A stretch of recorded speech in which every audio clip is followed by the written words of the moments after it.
The tone around Raiders training camp has shifted because Day 13 was more than another practice on the calendar. This was the final workout before Las Vegas heads to Houston for joint practices with the Texans, and that changes the meaning of everything we saw today. Against your own teammates, you can dominate and still leave yourself with questions. Against another NFL roster, especially one with a defensive front like Houston's, those questions start getting answered very quickly. And honestly, that's exactly what I want to see. Because the Raiders have spent almost 2 weeks building this team, developing young players, experimenting with combinations, and trying to figure out which performances are real and which ones are simply the product of one side of the roster beating up on the other. Now they're about to get a completely different measuring stick. And before we even get to Houston, there was plenty happening in Las Vegas. Brock Bowers was back after taking a personal day. Tonka Hemingway returned after getting a rest day, and Dante Thornton was once again limited as he worked through stretching and individual movement on the side. Thornton being limited for a second straight day is something I'm keeping an eye on, because at this point in camp, every missed opportunity matters. He needs live reps, he needs to build confidence, and more importantly, he needs to show the coaching staff that he can become part of this receiver rotation rather than simply being another talented name waiting for his chance. That's especially important because this room has suddenly become much more interesting.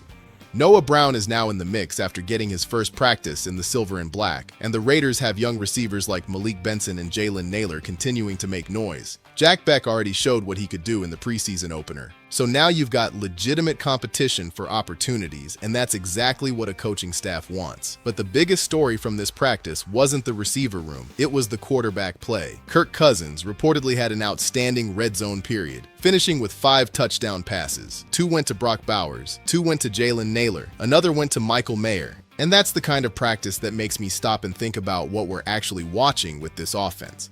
Cousins has consistently looked like the most comfortable quarterback in the building, and that's becoming harder to dismiss as a small sample training camp storyline. He's not just completing throws, he's distributing the ball, he's finding different players, he's getting the tight ends involved, he's building chemistry with Bowers, while also making sure somebody like Naylor doesn't disappear from the offense. That's veteran quarterback behavior. And the Bowers connection continues to be particularly important. We already know what Bowers can do physically. Everybody knows he's one of the most dangerous young offensive weapons on this roster. The bigger question is, how consistently can the quarterback get him the football in situations where defenses know he's going to be targeted? Red zone work is where that chemistry really matters. The field gets compressed. Windows disappear faster. Defenders have less ground to cover. You can't simply rely on a receiver outrunning somebody for 40 yards. You have to manipulate leverage, understand coverage, anticipate where the window is going to open, and put the ball in a place where the defender can't make a play. Cousins throwing 2 touchdowns to Bowers in that environment tells me there's a level of trust developing. And apparently there was another Bowers touchdown that was wiped away by a penalty after he went up over Key Walker for the ball. So depending on how you want to count it, there was potentially even more production sitting there. But I don't want to get carried away. That's the biggest question hanging over all of these offensive fireworks. Are the Raiders actually this good, or is their defense simply making them look better than they are? That's not an insult to the offense. It's a legitimate football question. We saw what happened against Arizona. The Raiders' defense struggled badly at times, and Gardner Minshew and Jacoby Brissett were able to move the ball. If your defense is consistently giving quarterbacks comfortable pockets and allowing receivers to find space, your offense can look unstoppable in practice. So when Cousins starts throwing touchdown after touchdown, part of me is impressed. Another part of me is waiting for the Houston test, because Houston isn't going to care about what happened in Las Vegas, and that's where Fernando Mendoza enters the story. The rookie quarterback also had a productive red zone period, reportedly throwing 2 touchdowns. One went to Malik Benson on a slant, and the other went to Mike Washington. That Benson-Mendoza connection is something I've been watching throughout this entire process, because it keeps showing up. There are certain quarterback-receiver combinations that just seem natural. You can see it in the timing. You can see it in where the ball arrives. You can see it in how quickly the quarterback decides to throw once the receiver breaks. Mendoza and Benson have been building that kind of relationship, and I don't think the Raiders should overlook that just because Jack Beck had the spotlight in the first preseason game. Beck absolutely deserved the attention after what he did against Arizona, but one good preseason performance shouldn't erase everything we've seen from Benson throughout camp. If anything, the next 2 weeks are an opportunity to figure out whether Benson's consistency is real. That's why Houston matters so much. Mendoza isn't going to be throwing against his own defense. Benson isn't going to be running routes against teammates who already know the playbook and his tendencies. They're going to see another team's defensive backs. They're going to have to create separation against people who have spent all week preparing to stop them, and that's a completely different challenge. For Mendoza specifically, I'm interested in how quickly he processes the defense when the pocket isn't as comfortable. It's one thing to look sharp when the offensive line is giving you time and the defense isn't allowed to finish plays. It's another thing when an opposing front is actively trying to collapse the pocket and disguise where pressure is coming from. That's where I want to see the rookie. Not perfection, poise. If Mendoza can keep making good decisions when the picture gets muddy, that tells me much more than another easy touchdown against the Raiders' second-string defense. Meanwhile, Kirk Cousins is going into Houston with a completely different objective. He doesn't need to prove that he can throw 5 touchdown passes in a red zone practice. The veteran needs to prove that the offense travels.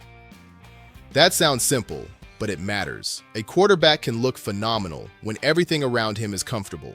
The real test is whether that same rhythm survives when the offensive line is under pressure, when receivers aren't immediately open, and when the defense is disguising coverage. And that brings me to what may be the most important storyline of these joint practices: the offensive line. This revamped Raiders offensive line is about to get one of the nastiest tests imaginable. Houston has a defensive front capable of ruining an entire practice by itself. Danielle Hunter, Will Anderson Jr. Those are the kinds of pass rushers who force offensive linemen to show exactly where they are in their development. You can't hide against elite edge rushers. If your tackle has bad footwork, they find it. If your guard can't recognize pressure, they exploit it. If your communication breaks down, somebody gets into the quarterback's face.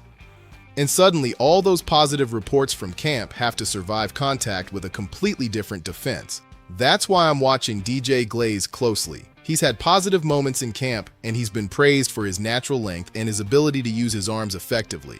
But now the question becomes whether he can reproduce those good reps against Houston's defensive front. The same goes for the rest of this offensive line. Cousins has looked comfortable. The offense has been explosive. The red zone production has been encouraging. But how much of that survives when Will Anderson is coming off the edge? That's the experiment. And honestly, I think it could answer one of the biggest questions surrounding this Raiders team right now. Maybe this offense really is that good. Maybe Cousins is operating exactly the way the coaching staff hoped he would. Maybe Bowers is becoming the centerpiece everybody expected. Maybe Naylor is emerging as a legitimate contributor. Maybe Benson is ready to become a real part of this receiver rotation. Or maybe the defense has simply been struggling enough to make the offense look unstoppable. Houston is going to help separate those possibilities. And while everyone will naturally watch Cousins and the offense, I don't want to overlook what happens on the other side. Isaiah Pola-Mao had one of the most interesting moments of day 13 when he intercepted Cousins. That matters for a young defensive back fighting for a role. Even if one practice interception doesn't suddenly change the depth chart, Pola-Mao has continued to work with the first-team defense alongside Jeremy Chin, and there are still plenty of people who aren't convinced he's guaranteed anything. That's exactly why plays like this matter. Every rep is evidence. Every takeaway gives the coaching staff another reason to trust you.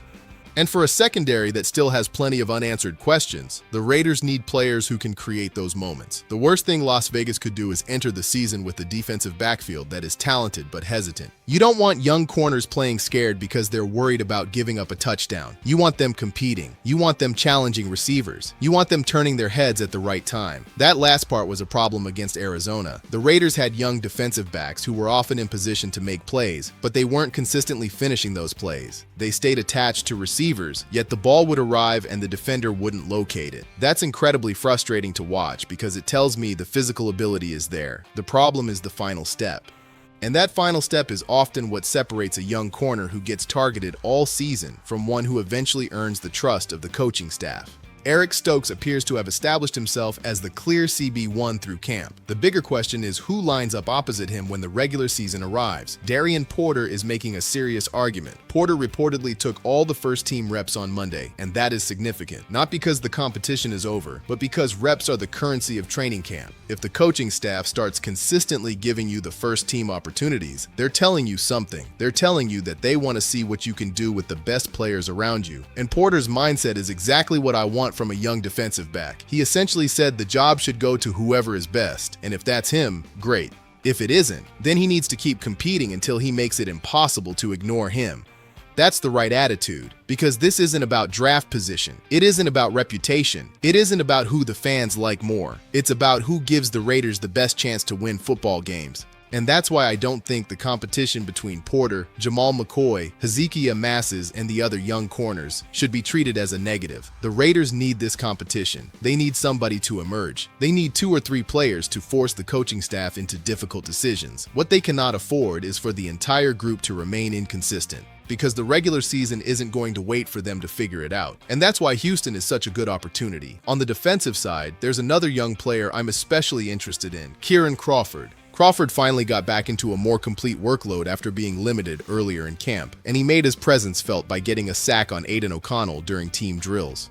That's exactly the type of rep a rookie edge rusher needs, not because 1 sack guarantees anything, it doesn't, but because defensive linemen need to show that their athletic ability translates once the pads are on and the competition becomes real. Crawford has talked about wanting to play fast, physical, and aggressive. That's his identity, so now I want to see whether that identity survives against Houston. The Texans will present a much different challenge, and that's where young pass rushers can either disappear or announce themselves. Crawford doesn't need to dominate every rep. If I see him consistently winning with his first step, playing with leverage, staying disciplined against the run, and creating pressure when given an opportunity, I'll come away encouraged. That's development. And the Raiders need a lot of it, because this roster is entering a phase where some of these young players are no longer just camp bodies. They're becoming legitimate candidates for roles. Malik Benson is one, Darian Porter is another, Kieran Crawford could be another, Hezekiah Masses is another name I'm watching. And then there's the bigger defensive picture, where Max Crosby is still waiting to unleash himself against somebody wearing a different uniform. Crosby didn't play against Arizona, but he doesn't need a preseason game to make his presence felt. Put him on a practice field against another team, and you already know the intensity is going to be different. That's actually one of the most fascinating parts of these joint practices. Crosby and Cousins already had their moment. Everybody remembers the confrontation.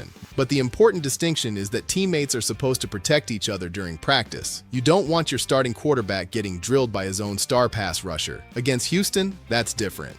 If Crosby gets an opportunity to make life miserable for CJ Stroud within the rules of a joint practice, I want to hear about it. Because that's useful work. Cousins needs to feel what a real pass rush looks like. Mendoza needs to experience the speed of an opposing defense. The offensive line needs to communicate under pressure. The young corners need to cover receivers they don't know. And Crosby needs to sharpen himself against a different offensive scheme. This is what joint practices are supposed to accomplish. They aren't just glorified workouts, they're controlled chaos. And the Raiders are walking into one with a lot of questions that still need answers. One of those questions is whether this offense can maintain its rhythm when the opponent has elite talent up front. Another is whether the defense can finally show signs of improvement after what we saw against Arizona. And then there's the young player evaluation.